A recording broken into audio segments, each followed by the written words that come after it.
Je suis du signe du Gémeaux. De nature masculine, je suis avant tout un signe d'air. En analogie avec la maison 3, Mercure est mon maître. Le Gémeaux a pour principale réputation d'être un signe double, ce qui ne veut pas dire que je sois faux, loin de là. Je suis, pour ainsi dire, fait de dualité, je peux être lunatique. Ceci traduit une succession de réflexions qui guident mes pas. Ce qui m'intéresse maintenant ne sera pas nécessairement ce qui m'intéressera prochainement. Cérébral, tout ce que je fais tend à nourrir ma curiosité et mon intellect. C'est certainement la raison pour laquelle je me retrouve en divers endroits et situations sans crier gare. Du coup, je peux manquer d'un sens pratique ou celui des responsabilités.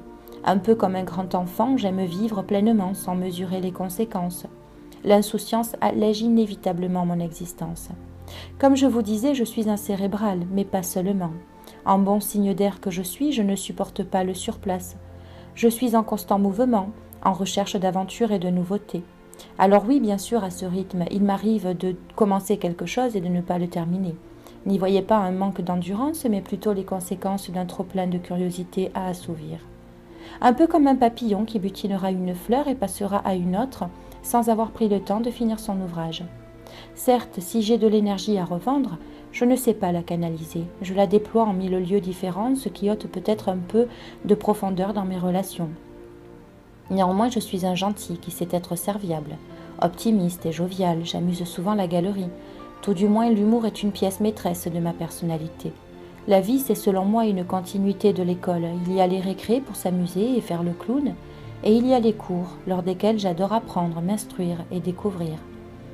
Selon mon thème astral, je pourrais tendre au mensonge. Je préfère vous l'expliquer en disant que je suis plutôt apte à embellir une situation ou en fuir une autre. Opportuniste, peut-être un peu, oui, surtout parce que je privilégie ce qui me plaît au détriment du devoir et des contraintes. Je parle généralement beaucoup, forcément la maison 3 est celle de la communication, mais si je parle, je sais aussi m'exprimer à l'écrit. Un brin d'imagination et hop, me voilà poète ou compositeur de nouveautés. Mon éloquence en séduit plus d'un, vous pouvez me croire. L'argent et moi, ça fait deux. Je ne suis pas assez responsabilisée pour m'attarder à tenter de le conquérir. Et si je devais développer un esprit cupide, je m'y brûlerais les doigts et ne saurais même pas m'y prendre. En amour, mieux vaut ne pas tenter de me mettre le grappin dessus, je fuirai aussitôt dans les bras de la liberté.